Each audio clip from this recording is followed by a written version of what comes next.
Hello, it's July 14th. It's a Tuesday, 2020. It's a little after 11 o'clock in the morning, and I placed a trade this morning. I also placed a trade yesterday afternoon before the market closed. We're going to look at that one as well. And also, we might look at a couple trades where I was just a little late in trying to pull the trigger, and my orders didn't get filled, but I was on the right track, at least that much. Maybe if we have some time, we'll look into those. But let's start off with PRCP. So this was one that came up in the chat room that I belong to, and it had really good news, had a really good news catalyst in the pre-market. So I was looking at this among many others. So what happened here with this one, let's see, where can we start with this one? This one hurts a little bit, and I'll tell you why. So I was waiting for it to drop and then have my opportunity to buy and then try to ride this wave. See this beautiful wave here? So it was dropping, and I was watching, and we got into around here in the 460s. And I was like, or actually, I'm sorry, was that? Yeah, it got down in here at about 9:45 was when I placed my trade. Okay, so at 9:45 I placed the trade, and see, maybe I can expand this out a little bit so we get a better. There we go. Helps a lot better. So at 9:45 I placed my trade for $4.79 because when it hit down here, and then we had this green little candle, I thought, oh, okay, here we go. We're on our way up. So I bought in at 479. It went down even further, and now these candles represent like a minute. So for a minute, I was watching the price just kind of like fluctuate. The spread was pretty big. It was like 15-cent spread, which was making me a bit nervous. Literally 2 minutes later, I decided to pull out. It was gone. It went past 5-6% as in terms of the loss, which I don't like to go past 5. So when it fought back up to 3-4%, I cut out. I cut out at $4.60. Well, look, you can see what happened. So right after I cut out, the thing just took off. And what turned out to be a 4% loss could have been, look, I got up in the 620s, could have been a 28-30% win. However, as soon as it hit this high at around 10 o'clock, now that's just 15 minutes later, it dropped, it got halted. It didn't really say in the news why it got halted. Sometimes they have these breakers that just get tripped, and sometimes when things are moving up too fast or moving down too fast, these circuit breakers just cut in, something that the stock market does. So then it did this little consolidation for about 15 minutes, and then it shot up again to like 608. Not as high as these, and then it did the same. So it's been choppy, and then so I was watching it and thinking maybe I should try to get in again, which I always try to talk myself out of. Anyway, as you can see, it hit 663s, and now it's trailing off now again at 560. But nevertheless, if I had some patience when I got in at 479, it wouldn't have been terrible to hold on even here. This would still be a profit as it's going down. So what this experience is teaching me is probably would like to invest in level 2. Level 2 will show me a little bit what the market depth is doing, so I have a better idea where that bottom is going to be. So what happens sometimes is I hit the bottom a little bit too soon, or I try to wait for it to go up, and I think it's going up as this green little candle right here was showing me. So I thought, okay, this is the time to buy because it's now it's going to do this. And then instead, it was like a false bottom. It went down even further, which made me nervous. I cut out, and then it went up. Anyway, the good thing is that I was on the right track. I waited for the bottom without level 2. I pretty much got close to where it was. The bottom was like 460-ish, low 460s. I got in at 479. Which is kind of high, but as you can see, it wouldn't have mattered. So this is where level 2 market depth would come in handy for me, as I can identify the bottom better. So anyway, what I'm going to do with this one is late in the day when the market's getting close to close, around 3 o'clock in the afternoon, I'll look at it again, see where it's going. So that's PRCP. And so then also, let's talk about the one I did yesterday, BOXL. BOXL came up in my screener, my stock screener yesterday. Here's yesterday right here.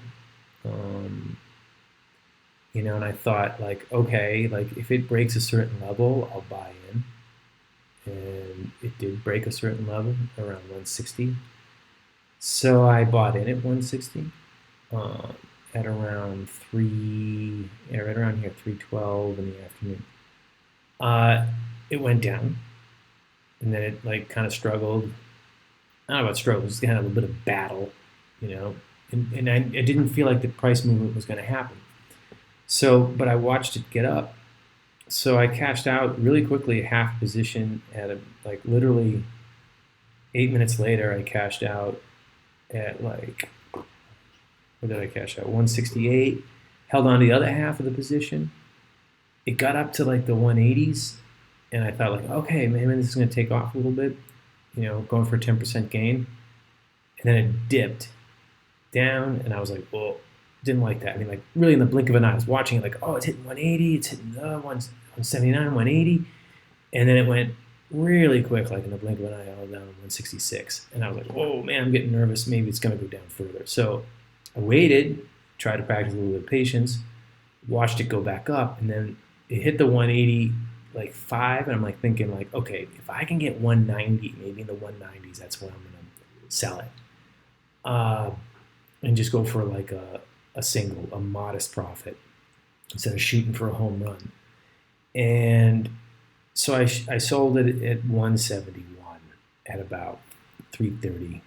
I just saw the strength going on in price action, decided just get out, because I'm also still learning. So I figured, you know what, I'm learning, why not like just take a little bit of profit. And then look what it did. It went pretty down low. And then right before market close, I said to myself, now I'm in Spain, I'm in Europe, so it's like 10 o'clock, it's almost like 10 o'clock at night at this point.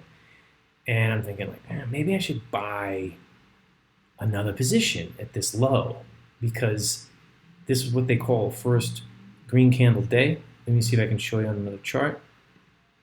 Oh, yeah, right here. So this was yesterday, the first green candle day, for a while. The last one was here in May. And so I thought, okay, in the first green candle day, and it's more or less finishing on strength, even though it's petering out a little bit. I thought, why don't I buy and hold overnight so that this could happen? Did I do that? No, I did not, because I'm still learning. And I thought, like, okay, that's the theory, that's the strategy. I would like to see that work, but I just had a little profit, nothing to write home about. So why spoil it by getting a little greedy? So as you can see, look what happened today with this thing. I bought it at what, 160. Now it got up as high as 268 today at about 10:30. Then it dropped. But even though it's dropped, I mean, I'd still be having a good size of profit. I mean, you're looking at like 70 cents upward movement on that one. Anyway, so that's what happened with those two plays today. Well, yesterday and today, I guess, is one way to put it. Real quick, GAXY was an interesting one. It's like a sub-penny stock, trading like literally like 0.004. Right? This one was alerted to me in the chat room yesterday as a potential, like, just going to go through the roof kind of thing, because they got really good news. They do some good contracts with some schools and stuff. And anytime there's good news, there's a good possibility you're going to get some good price action. So anyway, this was one where was I on this one? Yeah, at about 9:30. 9:37 in the morning today. I saw, well, see, look what happened. Sorry, I'm getting ahead of myself. In pre-market, it was at 0.006. And at the day's open, it just fell off. Right, came down here, and I saw that. I'm like, okay, maybe I should jump in at some point. It got in like at 0.0. It got all the way down at 0.3. I'm sorry, 0.0039, and then I started watching it go back up, and I was about to buy in at 0.0042, and I actually sent the order in. Right after I sent the order in, it just went up to like 0.0048.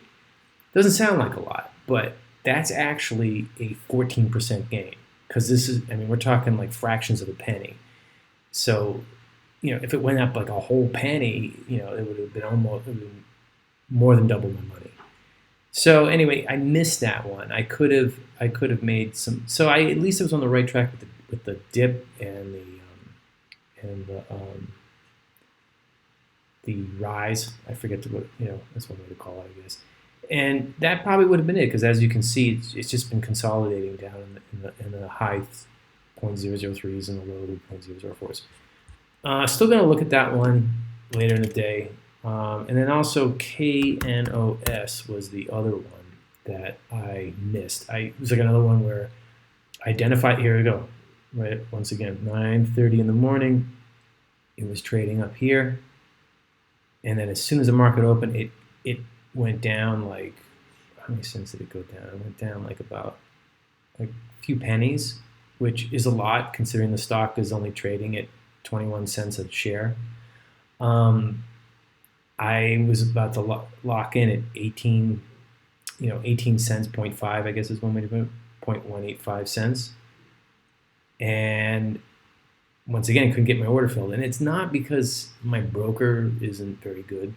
It's just sometimes you see it, you hit it, and sometimes you should pad it out a little bit, but it's moving fast. So sometimes you just don't get it. You hit the send button for the buy, and it just doesn't get executed.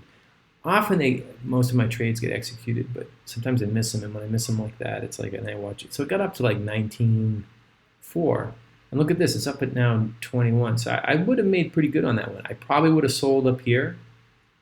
I wouldn't, because this doesn't look like any fun. But for some reason, then later on it did this, and we're at 11 o'clock now in the morning, and I think the big challenge for me is to be able to have the stomach to be patient through an hour or two, or an hour and a half, or even just an hour of trading, and I don't know if I want to wait that long to see what it might do, but there's something to be said sometimes about these delays. Anyway, those are 4 stocks that I dealt with today. Looking forward to seeing what's going on this afternoon, which will be nighttime for me in Spain. And that's it for this entry. And can you dig it? All right.